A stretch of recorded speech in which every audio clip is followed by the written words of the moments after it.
everybody. Welcome to the finishing room here at the high school wood shop.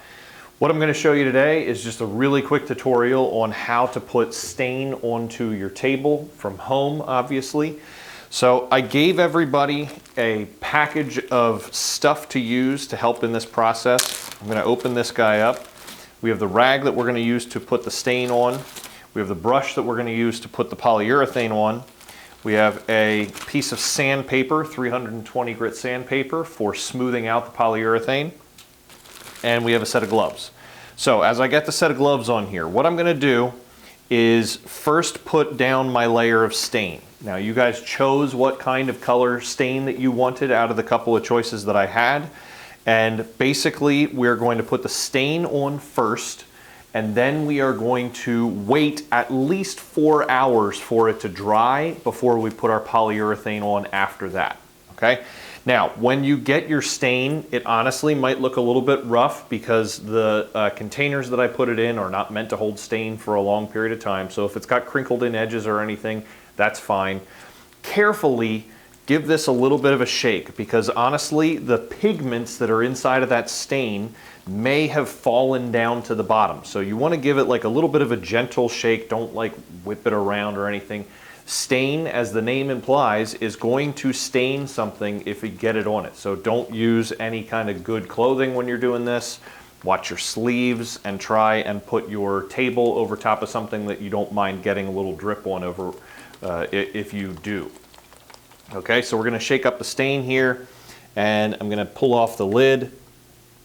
And basically, we're going to use our rag, and we're going to dip it in the stain, and we're going to apply it onto the surface. You don't have to be really clean about this. We are going to just get a bunch of stain on the rag, and then we're just going to put it in place. Now, some of the places like the corners might be a little bit difficult to get into, so I would suggest doing that with kind of like a wet rag with a bunch of stain on it, and then really kind of pushing it into the corners, and then the bigger part of the table to just kind of wipe it on there, okay? And you can see that I chose one of the darker colors on this. I'm not going to show me staining this entire table, but you get the point here. You can just kind of keep wiping it on. And the way that stain works is that you want to keep putting the stain on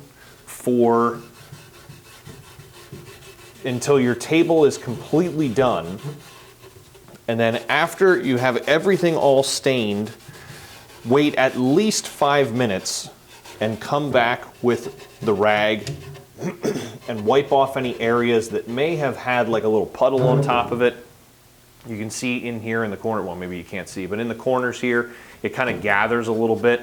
So make sure to come back with your rag and wipe that off. What you don't want is you don't want any kind of like puddles on here, because the stain, you just want to get it onto the wood, and then you want to wipe off the extra after about 5 minutes.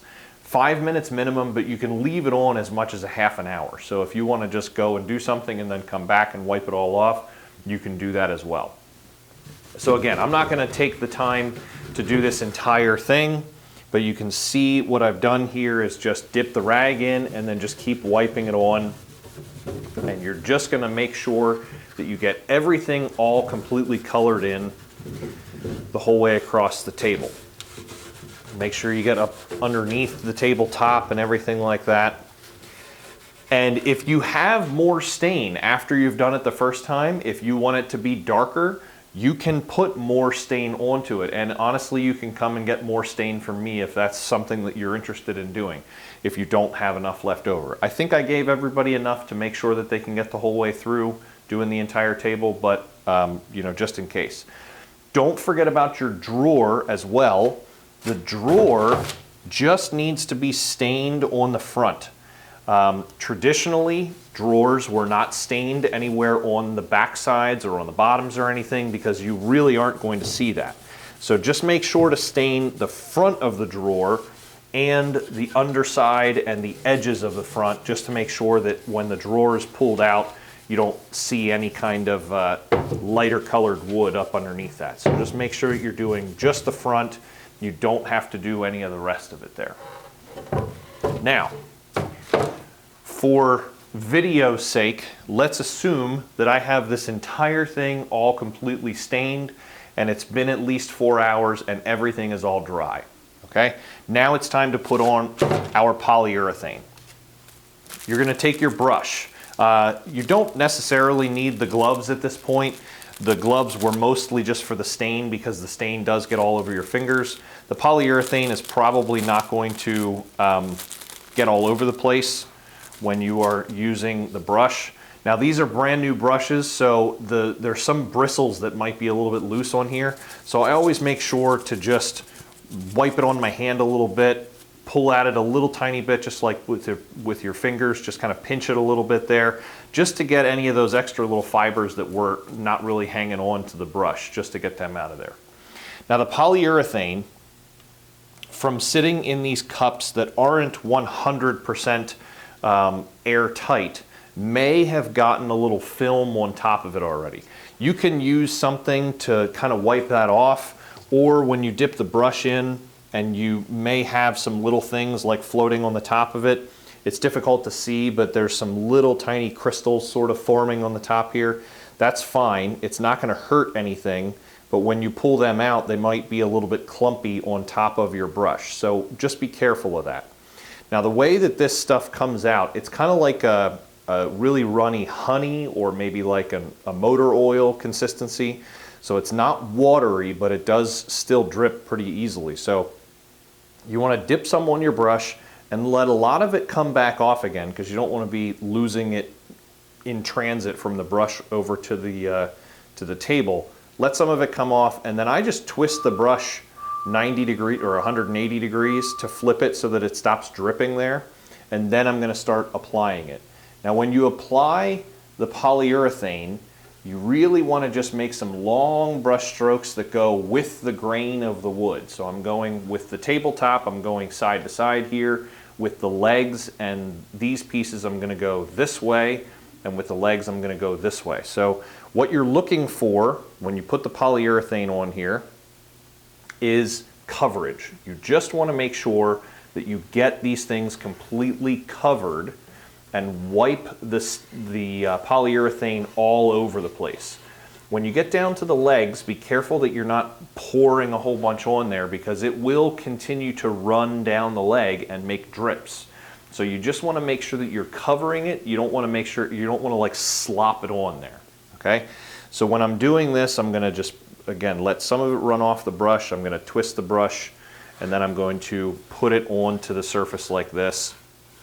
And I'm just looking for the shininess of the polyurethane. So every once in a while you can like kind of move around and see the shininess of the lights shining off of it and see where you've gotten and where you haven't. And again, go with the grain so that you are kind of blending the brush strokes into the grain.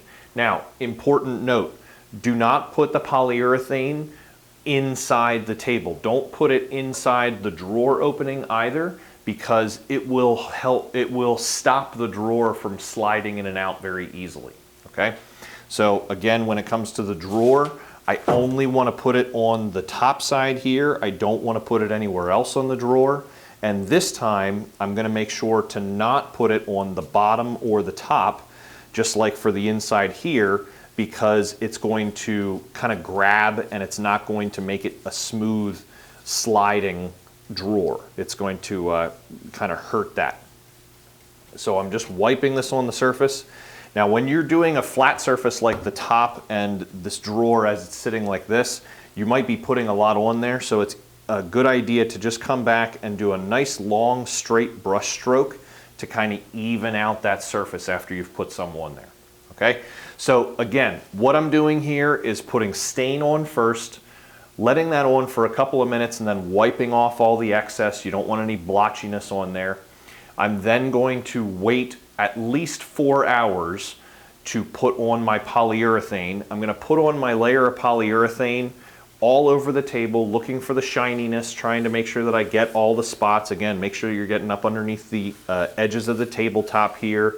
Move all around, make sure you're seeing If you leave too much polyurethane on in one spot, it'll also get kind of like clumpy and not look nice. So make sure you're getting all of that stuff off there. Try and not get any drips on there. And then you are going to wait at least overnight is the best idea. Just wait overnight for this polyurethane coat to dry.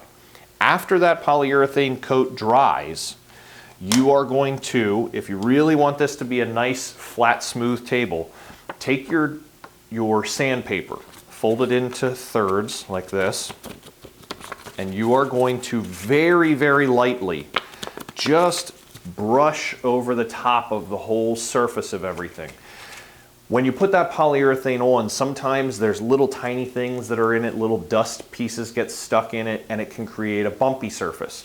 If you take this sandpaper and just really lightly, I'm talking just like once or twice over the whole top of the thing, kind of like that, just really lightly go over the top of it and over all of the surfaces of it, you'll knock down any of those bumps that are on top of there. You're not going to sand through the polyurethane, you're just going to sand off the very, very top layer. And if you have any polyurethane left, you can go ahead and put that on and just wipe it on with the brush and then just do really, really light coat over the top of it. You can also even take another paper towel or something else that you have around the house. It doesn't have to be this rag, obviously you'll throw this out. You can just dip that in the polyurethane and kind of rub it on the surface to really make a nice smooth surface on the second coat. That's only on the second one. The first one should be put on with a brush and make sure that there's 100% coverage the whole way across the thing. Guys, I'm always available for you to ask questions. Just email me, Schoology, message me. Hopefully this gives you all the information that you need to know. But again, I have extra of all the materials that I gave you the first time. If you need a second brush or anything like that, just let me know. But I hope that you have success trying to do this at your house, and I hope that you are happy with your table in the end. We'll see you later.